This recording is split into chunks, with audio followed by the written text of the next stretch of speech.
Please listen carefully. Hello, universe. Welcome to the Optimist Daily Update. I'm Carissa Garcia. And I'm Kristy Jansen, and we are part of the team behind the Optimist Daily, making solutions the news. We bring you reader-funded solutions news every day, even when it's snowing, or icy, or freezing, or sunny. And we do this in order to change the tenor of news media, social media, and the direction of your day to help us all get focused on what's going right in the world. 7 days a week, we publish positive news stories written by award-winning journalists and delivered online to your inbox and through our social channels. And also, we are sharing these solutions in a commute-worthy, walk-worthy, and home office-worthy podcast. Today is Monday, the 7th of February, 2022. Hi, Kristy. How are you today? Hi, Carissa. I'm great. I'm well. Thanks for stepping in for Summers again today. She's still stuck without childcare in this winter wonderland weather that she's experiencing in Texas right now. So thank you so much for being here. Yeah, of course. Happy to step in when I can. And happy late birthday to Summers as well. Exactly. Yeah. Well, we here in California have nice mild weather, and that's all I have to say today. I just feel like getting into the news. How about you? Yeah, me too. Let's get into it. Do you want to share your story first? I would love to share my story first because I am in love with it a little bit. Can I say that about a news article? I don't know. I don't see why not. My headline reads, "Crows help rid this Swedish city's streets of cigarette butts." My gosh, there's a lot of alliteration there.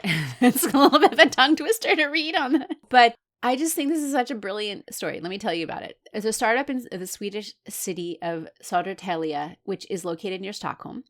And it is recruiting the local crows to help pick up discarded cigarette butts from the city's streets and public spaces. And this is an interesting response to a real problem, which is that cigarette butts are one of the most highly polluting and hard to break down substances that are all over the world. In fact, there's a movement afoot in places as varied as California, the Netherlands, to ban the sale of filtered cigarettes in order to tamp down on this very pervasive, polluting thing. Right? It's all over the place. According to the organization in Sweden called the Keep Sweden Tidy Foundation, more than 1 billion cigarette butts are left on Sweden's city streets each year. That's about 62% of all the litter which is left.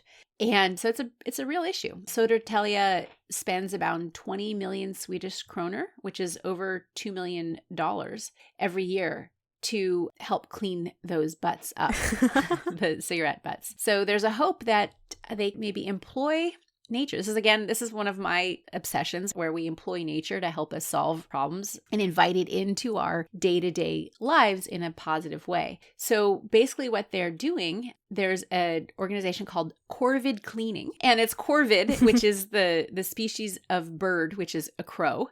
Not COVID, but Corvid. And what they've done is they're training wild crows to help pick up the cigarette butts. And every time a wild crow picks up a cigarette butt and deposits it into a bespoke machine, which is specifically designed by the organization, they receive a little snack. And crows are super smart animals. Apparently, they have the reasoning ability of a 7-year-old.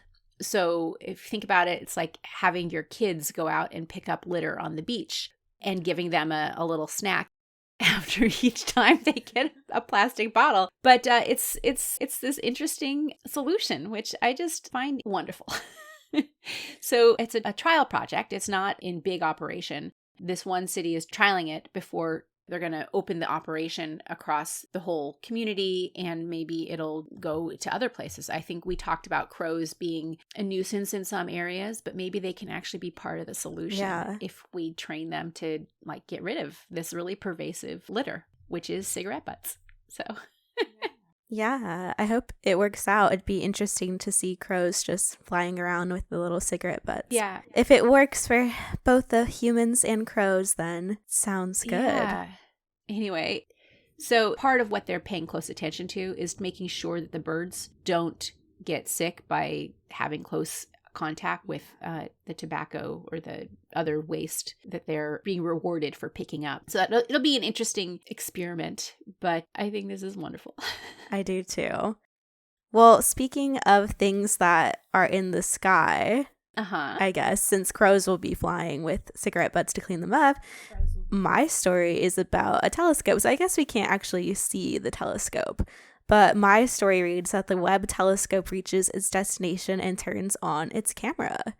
The James Webb telescope finally set off from Earth and traveled up into the universe with the mission of transforming how we study deep space. And so here's an update on its adventure. So in the past few weeks, it reached its final destination, orbiting nearly 1 million miles from Earth. And here it will orbit around the sun about once every 6 months over a planned course of 10 years and collect a huge amount of data to send back down to scientists on Earth. And it's starting up its cold camera to get images for us. In the past few days, it's set up its sights on its first target, which is a sun-like star named HD 84406, which is situated in the Big Dipper. The Webb telescope is powering on and is powering up its cutting-edge machinery to get these images shot with a near-infrared camera, which is currently cooling down to its operational temperature of minus 244 degrees Fahrenheit. Why does it have to be so cold? Well, it has to be so cold so the heat from the Webb itself doesn't interfere with the signals it's trying to pick up from far-off galaxies. I think this is wonderful. Yeah. Things on Earth are kind of messy, so let's look to space to get some inspiration. Right? Exactly. Space is so fun. I love space pictures, so I'm curious to see what's going on. And what are they trying to learn with the Webb telescope? What is the main goal? They want to gather information about exoplanets, star formation, dark matter, solar systems, asteroids, the Big Bang, and even more information than that. So it'll be a very versatile tool. And it uses very different technology than we've ever used before. It's actually the most powerful telescope that's ever been sent from Earth, so it's finally out there exploring. It's a pretty incredible feat that they were able to get it out there and deployed successfully. Mm-hmm. The precision that it requires. I remember watching it as it tried to unfold its solar panels or its solar wings or whatever to give it the power it needs to work for the next decade and maybe beyond. Mm-hmm. This is exciting. Thanks for that story, Carissa. Yeah, exciting news. Well, other headlines on today's Optimist Daily include 3 ways to speak up at work when you're a natural introvert. Phase 1 clinical trials for mRNA HIV vaccines have officially started, and this is a pretty exciting advance there. Yeah. 12 great uses for those citrus peels that you're about to toss before they go into your compost, which is another good use for those citrus peels. A giant luxury fashion house is going to stop using animal fur. And what else, Carissa? So we also have cisgender women and men may perceive our sixth sense differently. Bid dry, itchy eyes goodbye with regular exercise. 8 ways to minimize your pet's environmental paw prints.